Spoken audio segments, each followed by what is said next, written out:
Assalamualaikum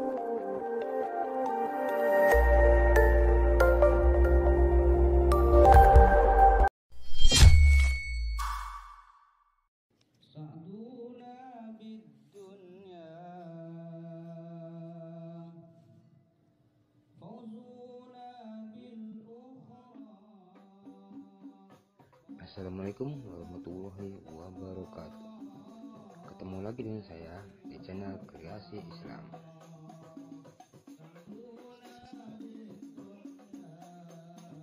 Saudara beriman, pada kesempatan kali ini saya akan mengajak untuk mengenal lebih jauh seorang sosok ulama yang dalam beberapa tahun terakhir menjadi buruan para netizen.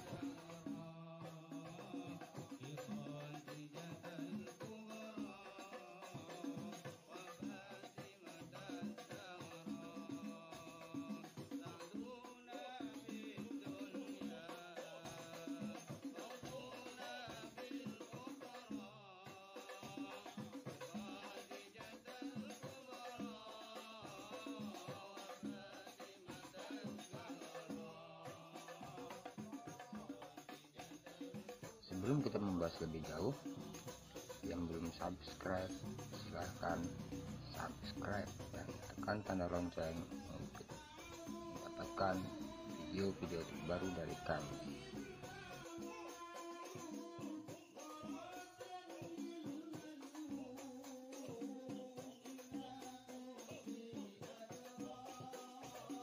Gus Baha atau Kiai Haji Ahmad Bahauddin Nur Salim adalah putra dari Kiai Nur Salim.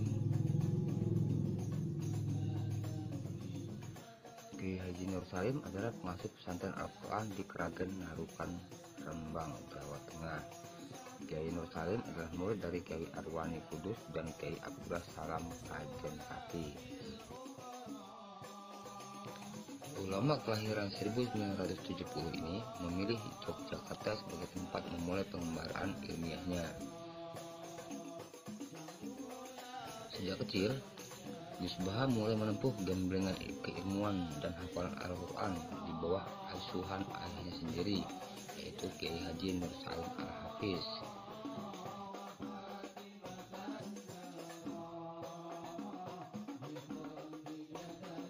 Di usia yang masih sangat belia, beliau telah mengharamkan Al-Quran serta qiraahnya dengan lisensi yang sangat ketat dari ayahnya. Memang karakteristik bacaan dari murid-murid Mbah Arwani ini menerapkan ketaatan dalam tajwid dan makharatul huruf.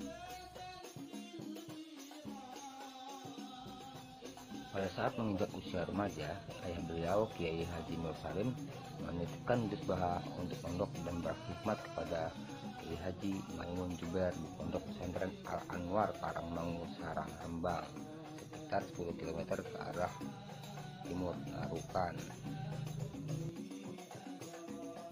Di pondok Al-Anwar inilah beliau sangat-sangat menonjol dalam ilmu syariat seperti fikih, hadis, dan tafsir.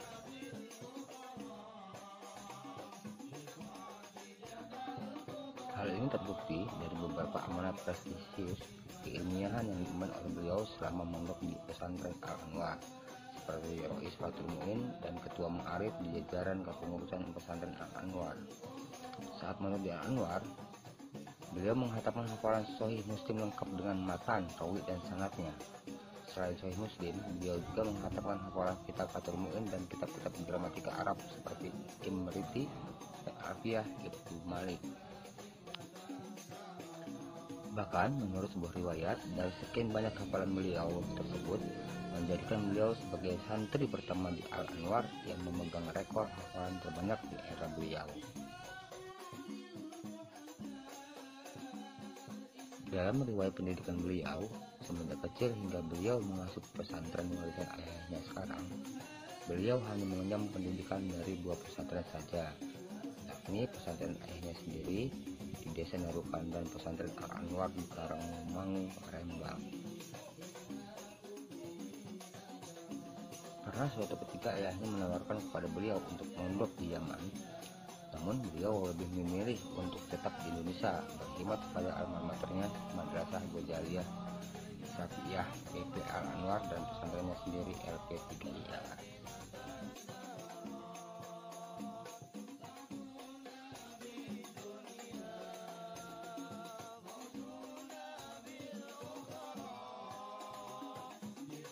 Bahkan salah satu wasiat dari ayahnya adalah agar beliau menghindari keinginan untuk menjadi manusia mulia dari pandangan keumuman makhluk atau lingkungannya. Hal ini yang hingga kini mewarnai kepribadian dan kehidupan sehari-hari beliau.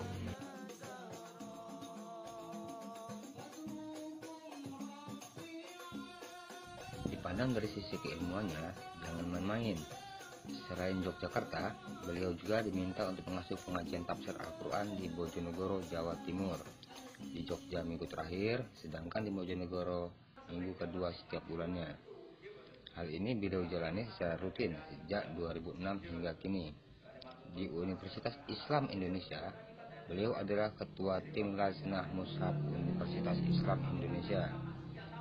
Timnya terdiri dari para profesor, doktor, dan ahli-ahli Al-Quran dari seantero Indonesia, seperti Profesor Dr. Quraish Shihab, Profesor Zaini Dahlan, Profesor Sohib, dan para anggota Dewan Tafsir Nasional yang lain.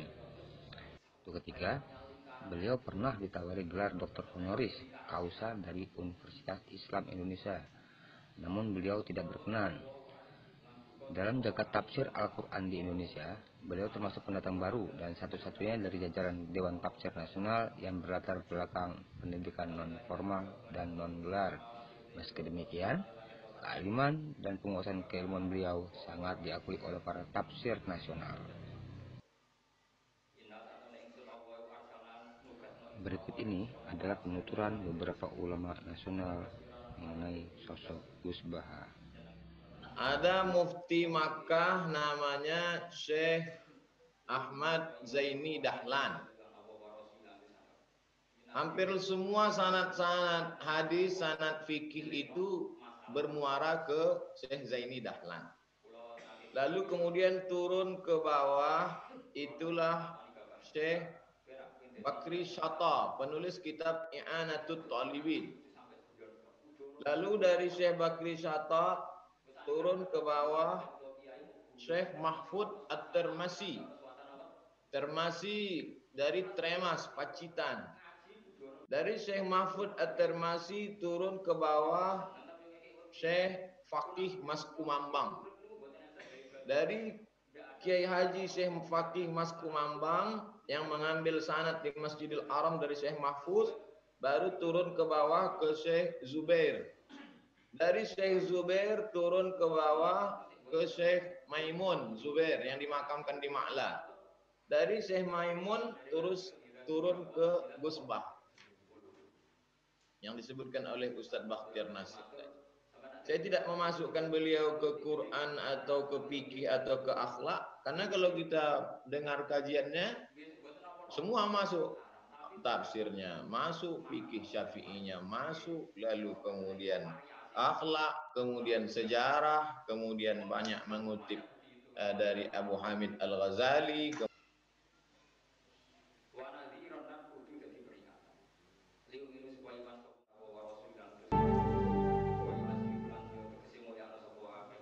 Ini Rembang, Pak Bupati, ini kita bersyukur ini. Di Rembang itu ada manusia Quran yang tidak banyak dikenal orang.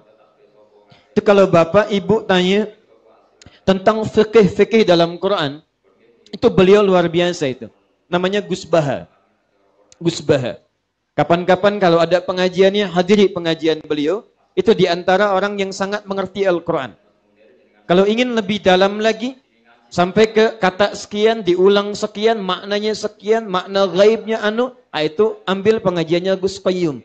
Itu pun ada turunan-turunan kitabnya. Kemudian belajar di Kiai Haji Soleh Darat, punya prestasi yang sama dari tingkat kegemilangannya, sampai diminta oleh gurunya untuk meneruskan kemudian belajar di kota suci Makkah Al-Mukarramah.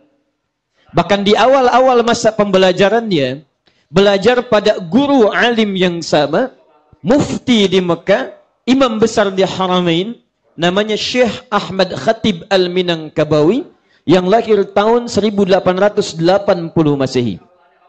Sepulang dari sana, Kiai Haji Muhammad Darwish kemudian diberikan julukan nama baru dengan nama Kiai Haji Ahmad Dahlan bin Kiai Haji Abu Bakar bin Kiai Ilyas bin Kiai Sulaiman bin Demang Jurang Juru Kapindo bin Demang Jurang Juru Sapisan, bin Kiai Gerbek, bin Maulana Ishaq.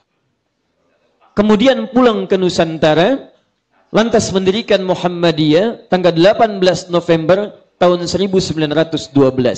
Setelah terjadinya pertemuan kemudian di Krukut dan Tanah Abang, berdirinya Jamiatul Khair hari Senin tanggal 17 Jumadal Akhirah bersamaan dengan tahun 1905. Ada pertemuan di Tanah Abang dan Krukut mendirikan Jamiatul Khair, dihadiri oleh 5 habaib pada saat itu. Kalangan Sayyid. Sayyid Abdurrahman, Sayyid Sahan, Sayyid Abdullah, Sayyid Al-Fakhir, dan kalangan yang lainnya. Pulang dari situ 6 tahun, 7 tahun kemudian mendirikan Muhammadiyah. Setelah bertemu dengan tahun 1911 dengan seorang alim bernama Syekh Ahmad Surkati yang didatangkan dari Sudan, sempat kemudian beliau menimba ilmu di Kairo dan pada saat itu berada di Mekah. 14 tahun kemudian, tahun 1926, tepatnya 31 Januari 1926, saudaranya yang punya turunan nasab bertemu di satu titik mendirikan Jam'iyah Nahdlatul Ulama. Beliau adalah Kiai Haji Muhammad Hashim bin Ash'ari bin Abdul Wahid bin Abdul Halim, dikenal dengan Pangeran Benawa, nama lainnya Sultan Hadiwijaya, bin Abdullah bin Abdurrahman, dikenal dengan Joko Tingkir, disambungkan kemudian ke nasabnya ke Maulana Ishaq atau Raden Ainul Yakin bin Maulana Ishaq, turunan yang sama di Sunan Giri. Siapa Maulana Ishaq itu? Adalah satu di antara anaknya Syekh Ahmad Jumadil Kubra. Syekh Ahmad Jumadil Kubra punya 2 putra. Yang pertama Syarif Abdullah menetap kemudian di Mesir. Syarif Abdullah kemudian berhaji ke kota Mekah Al-Mukarramah, bertemu dengan satu anaknya Prabu Siliwangi yang diantar oleh kakaknya pada saat itu yang dikenal dengan Abdullah Iman, yang saat itu bernama Walang Sungsang. Punya adik yang lahir tahun 1426 diberi nama dengan Syarifah Mudaim. Syarifah Mudaim bertemu dengan Syarif Abdullah, kemudian dinikahkan di Mekah, tidak pulang ke Nusantara, tinggal di Mesir, kemudian melahirkan seorang anak dikenal dengan Syarif Hidayatullah. Syarif Hidayatullah kembali kemudian bertemu kakeknya. Saat bertemu kakeknya diterima di daerah Gunung Jati, diberikan wilayah di sana dikenal dengan Sunan Gunung Jati. Dari Sunan Gunung Jati inilah Bapak dan Ibu sekalian, kalau kita turunkan nanti ada Fathullah. Anak pertamanya Muhammad, anak keduanya perempuan menikah dengan Fathullah. Fathullah dikenal dengan Faletahan. Itu yang menaklukkan Jakarta pada saat itu dari Portugis, tanggal 22 Ramadan tahun 933 Hijrah. Bertepatan dengan 22 Juni tahun 1527 Masehi. Sampai sekarang 22 Juni dikenal sebagai hari kelahiran Jakarta. Nah, anak keduanya dikenal dengan Maulana Ishaq. Keduanya adalah anak Syekh Ahmad Jumadil Kubra. Di antara para wali yang menyebarkan risalah Islam sampai ke Nusantara, sampai makamnya dimakamkan di perbatasan dari Semarang ke arah Demak. Kalau Anda dari Semarang, kemudian akan menuju flyover belok ke arah kiri, itu sebelah kirinya ada Masjid Syekh Ahmad Jumadil Kubra. Atasnya ada kubah warnanya emas, ada kemudian di kanannya semacam menara warnanya hijau. Dulu masih ada gerai ATM 3 itu. CMB Niaga, ada BNI, ada BRI. Sekarang sudah tidak ada. Anda belok kiri, sebelah kanannya, itu ada makamnya, dorikhnya, Syekh Ahmad Jumadil Kubra. Siapa Syekh Ahmad Jumadil Kubra? Itu keturunan dari Syekh Ali Zainal Al-Kabir. Syekh Ali Zainal Al-Kabir keturunan dari Syekh Ali Zainal Abidin. Syekh Ali Zainal Abidin keturunan dari Al-Husain radhiyallahu ta'ala anhu. Adiknya Al-Hasan radhiyallahu ta'ala anhu. 2 cucu Nabi sallallahu alaihi wasallam dari Sayyidina Ali bin Abi Thalib radhiyallahu ta'ala anhu. Ali bin Abi Thalib suaminya Fatimah Az-Zahra. Fatimah Az-Zahra putrinya Rasulullah Muhammad sallallahu alaihi wasallam.